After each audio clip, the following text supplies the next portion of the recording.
This is the new Xiaomi yi2 or yi2 as I call it. I'm not quite sure how you're supposed to pronounce it. Let's see what you get in this little box.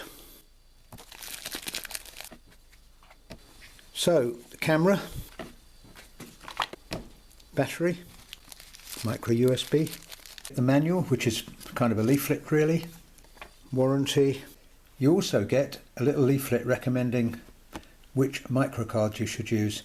Now when you're recording at 4K 30 frames a second, it does require a very good quality card. The camera supports up to 128 gig, and on the subject of which I did a quick test, and at 4K 24 frames a second you're using something like 1 gigabyte for 2.5 minutes of video recording.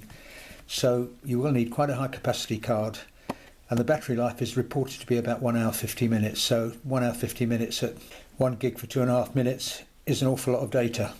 And of course you've got the camera. Let's hope it's easier to operate than it is to get out of the packaging.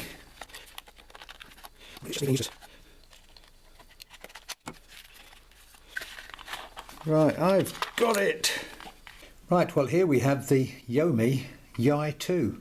The original Xiaomi was the benchmark for budget cameras, and this camera, which records a genuine 4K at 30 frames a second, is regarded as a serious competitor for some of the high-range GoPro models. Take a look at the camera. On the front here you've got a little LED, shows red when you're charging and flashes when you're recording video. You've got a 155 degree f2.8 wide-angle lens, and 155 is a bit narrower than many action cameras, which tend to be about 170, and I think that's quite a good thing because you get less fisheye effect. On the top here you've got stereo mics, speaker, the shutter release, and another LED that flashes when you're recording. On this end you've got a little cover that's covering up the micro USB slot. In the base here you've got a 1/4 inch tripod mount. Doesn't come with a waterproof case, although there is one that you can buy as an accessory. So you will have some problems mounting it if you don't buy a case, apart from on this tripod mount. If you've got other action cameras, you could always use a male tripod mount to go in there, and then of course you'd be able to use your GoPro brackets and things. Right, but getting on with this, base of the camera you've got battery slot as well. Push that in, that slides across. Battery is packed separately, it's pretty obvious which way it goes in. And there's the micro card slot. Now that is a bit of a fiddle to get it in and out, but at least you're not going to lose it. It's also advisable to update the firmware, so if you go to the link that I've put in the comments below, you can go to the website, download the appropriate version. It asks you for the serial number, which is just there, but follow the instructions carefully. As far as the form of this goes, it's slightly slimmer and slightly longer than most other GoPro size action cameras. This is a Firefly 7S, which is pretty much GoPro size. Similar width, but it does mean that your GoPro cases and accessories won't necessarily fit this. And of course on the back here you've got this lovely big screen, which is a touch screen as well. Well, I've already put it on charge. As I say, there's a red light on the front. Once it's charged, the light goes out. So let's get on and take a look at the operation. Well, before we look at the operation of the camera, I've had it a few days now, and here are a few first impressions. First thing is the quality of the build. You can see straight away that this is a much better product than many of the really low price budget action cameras. The seams are really tight. It's got a great feel about it. It just feels really well made. The other thing is, I wasn't totally convinced about the usefulness of touchscreens, but having used it for a few days, you wouldn't want to go back to pressing buttons and combinations of buttons to change settings. It is just so easy to use and really good, well-designed user interface. On that point, the manual isn't the best I've ever seen. It doesn't go into great detail, but having said that, it's so obvious, as you'll see when I show you the operation. I think even a child of 3 could work it out, and we're so used to touchscreens nowadays on our smartphones that it's very easy to get into and use. The other thing is, of course, it doesn't come with a case, just the USB lead. So I went online and bought a few bits and pieces. You can buy a case from Xiaomi. I also bought a couple of other bits and pieces. Case I bought actually wasn't an original Xiaomi one. It's another one I found online, and apparently I should be able to use the touchscreen still while it's in the case, because one of the drawbacks with touchscreen cameras is you can't use them in the case. This does have a soft back. I haven't tried it yet. Important point if you are going to buy a case is get one with a decent glass lens, because there's no point having a camera with a really good lens, which this has, and then getting a rubbish plastic lens case for it. Other thing I've got is a silicone case for it. As I mentioned, it's got a lovely feel about it, but I was scared about dropping it all the time. So it will slip into this silicone case, which gives it a much nicer feel and firmer grip. Also came with a little lens cap to protect the lens. And the final thing I bought was this open back chassis that it sits in. The bracket here fits on by means of the tripod screw. But another great benefit of this is, if you can see here the thread, it actually will take filters and lenses, and it comes with a UV lens and also another lens cap. So I think good little protective case. Oh, and there was a soft bag to keep it in from one of the companies, and obviously the case comes with a GoPro style mount on it. Right, but getting on with the operation of the camera, as you can see, only one button. That turns it on with one short press, turns it off with a longer press. Plays a nice little tune. You can see the screen here. As I mentioned, it's so easy to use, you barely need a manual. You can see it starting in video mode. I've got 1 hour 56 minutes with the card I'm using. Little icon there shows you that's playback mode. Little icon there shows settings mode.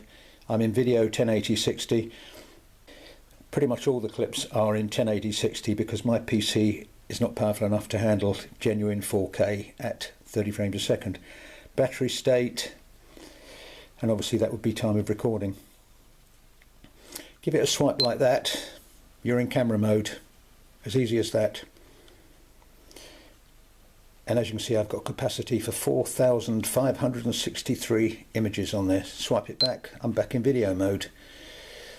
So to take a video, obviously you press the shutter release. You can see we've got a red light flashing here, and we've got this little mauve light flashing on the front. Now I do like to see flashing lights on action cameras, because when it's in the case and you're motorcycling or flying, whatever, you can't always tell if it's recording, but that's dead obvious. Quick press again, stops recording, beep beep beep, and does a triple beep to tell you. Camera mode with a swipe, beep, taking a still. Come back to that. Okay, now settings, dead easy, press that. As you can see, dead easy to use, huge range of settings that I won't go right into.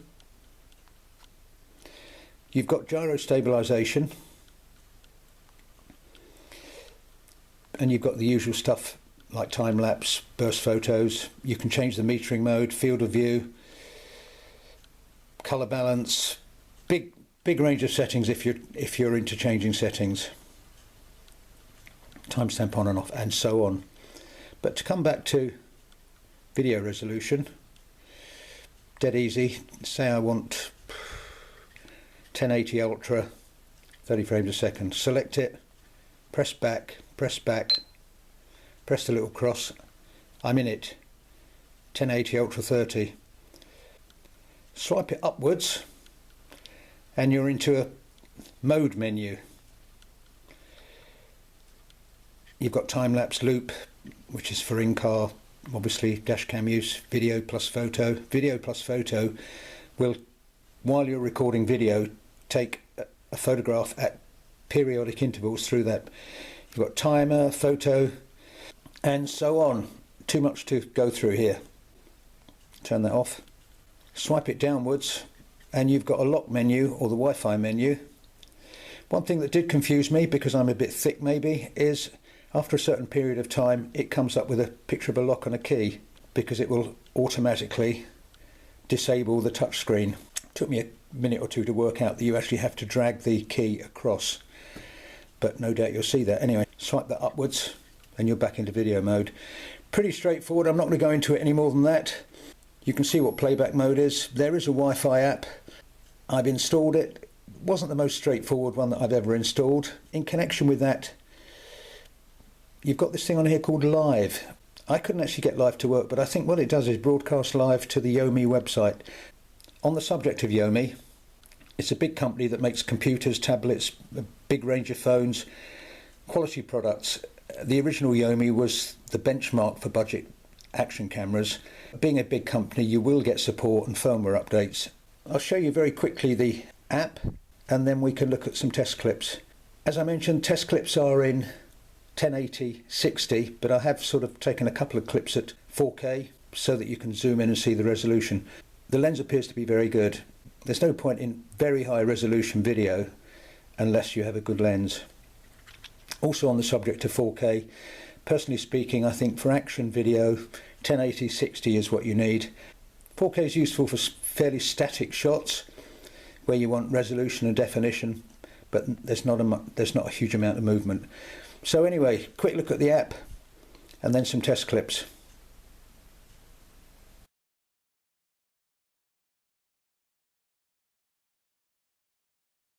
Okay, so let's take a quick look at the Wi-Fi app.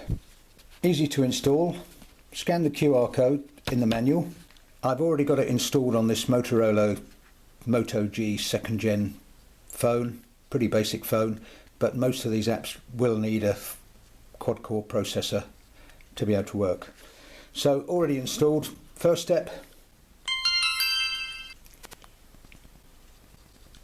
Turn the Wi-Fi on. First time you have to do this, of course, you're going to have to put in the password, which is the usual 1234567890. Come out of that, turn your phone on, Wi-Fi settings, and there it is, XJ, no internet access detected on my phone. Connect. With the Motorola, you've actually got to say to it, please connect. Come out of that into the app. So the green blob here takes you into the camera connection. Connect Wi-Fi. I've already been through this, so obviously mine's going to connect, but it's pretty straightforward. And here we are, connected. It's a very fast processor, as you can see, because there's virtually no lag at all in that connection. So you can do the usual things with this. Very comprehensive change menu system. Resolution, field of view, metering mode, auto light, white balance, colour, ISO, which is film speed, sharpness, exposure value, electronic image days and age, timestamp, blah, blah, blah, and so on. You can change the mode from video to time lapse to loop recording, just like that. You can download files from the camera. So here are all my clips from my test clips. Anyway, have a play around with it, very comprehensive. This thing here, this symbol here seems to be something that changes the fisheye distortion, because when you change it, you see you can see the distortion there. So very effective, crops the frame a bit, but it also takes out the fisheye. That thing there gives you a grid. Some people like a grid when they're videoing, especially pros, because it shows you the thirds. Landscape mode to portrait mode. So all in all, very useful app.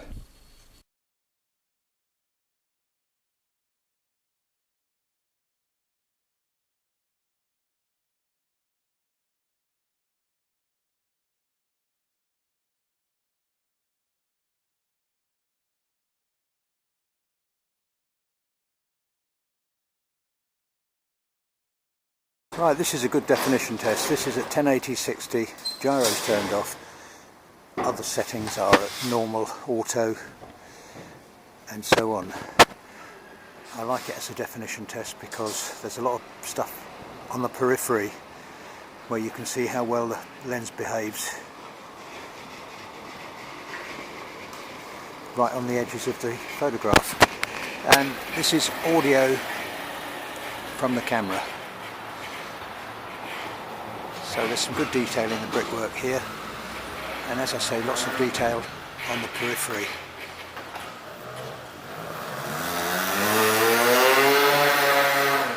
Another definition test here. There's some lovely detail on the cottages, and the colours would be a good test of its colours. Colour is set at yi colours as opposed to flat.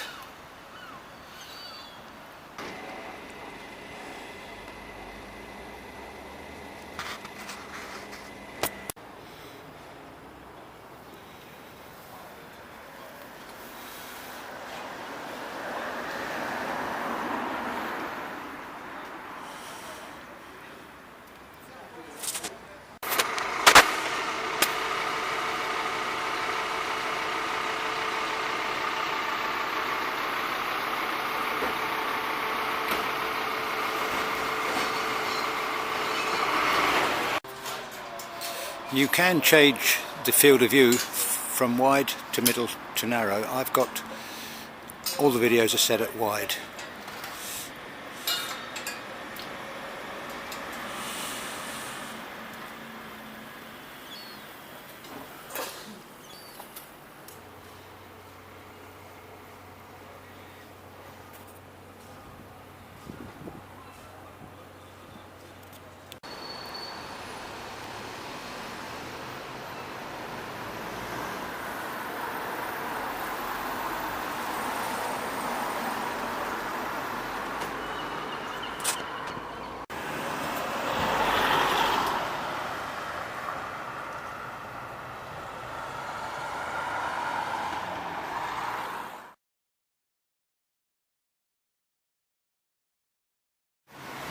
Right, it's time for the low light test, and these cameras have an auto low light setting. I don't know quite what it does, probably changes the frame rate or reduces the shutter speed. Anyway, so here we go, very dark in this local pub of mine.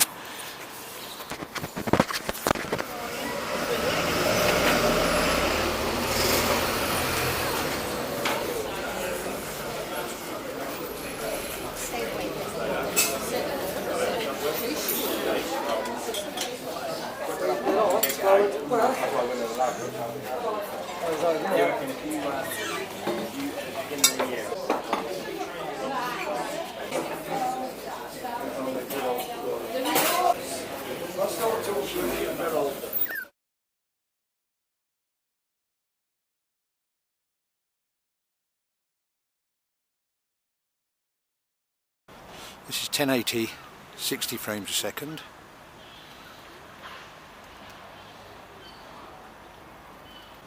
This is 1080, 60 frames a second.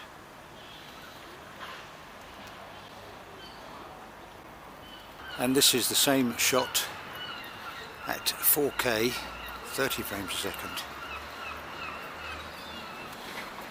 And this is the same shot at 4K, 30 frames a second.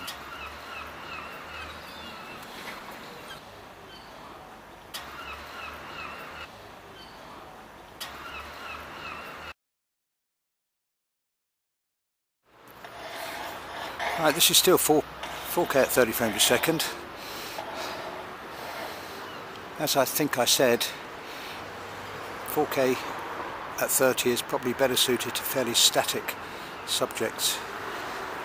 Action shots are better with 1080-60, but I'll post this one as a raw clip on Dropbox.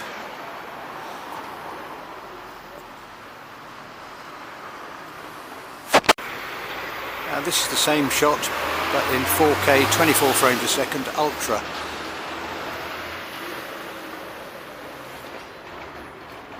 Just to see what the difference is.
Cheers.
Right, well, I've had to take it out of the case for now because the case is steaming up.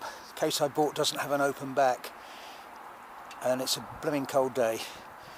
So give it a minute or two to let the condensation disappear from the case and get back on for the last bit of this ride.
And here's a bit of audio from the camera.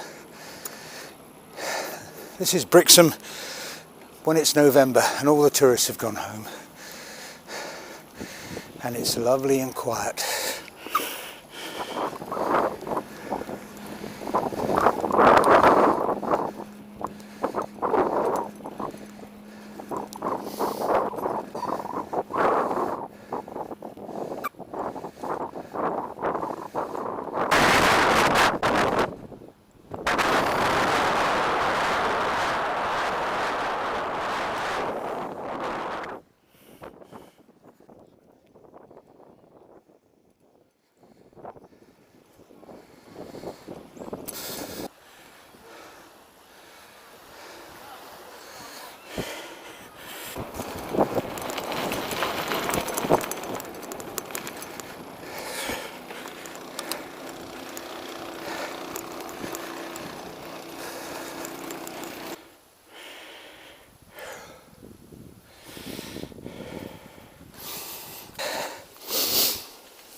And this is where the going gets tough.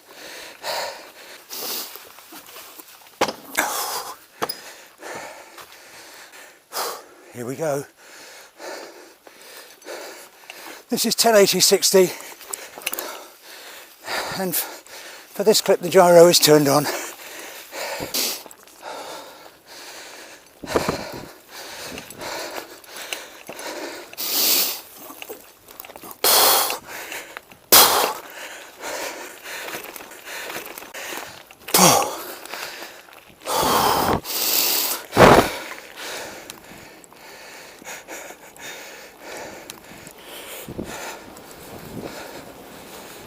And here we are on Berry Head.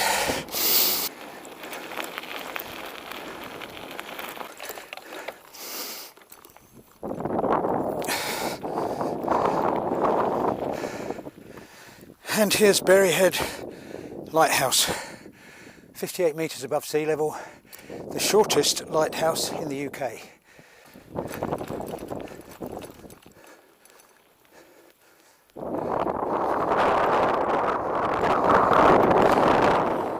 Just thought I'd show you what I've been wearing for the mountain bike ride.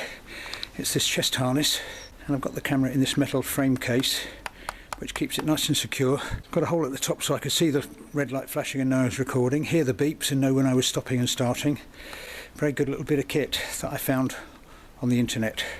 Yeah, as I showed earlier, the case is actually secured using the tripod mount just underneath here, screws in, easy to fit, holes on the top for mic, and the shutter release and on off, and of course you can still see the screen on the back. Just the job for mountain biking.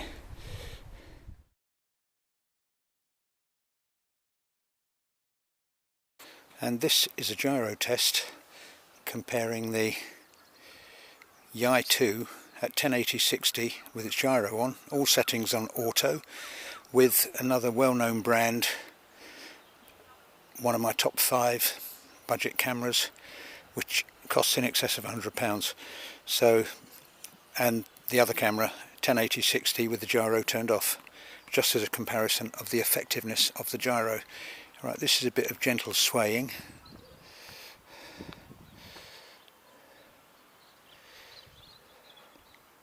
This is a bit of gentle wobbling.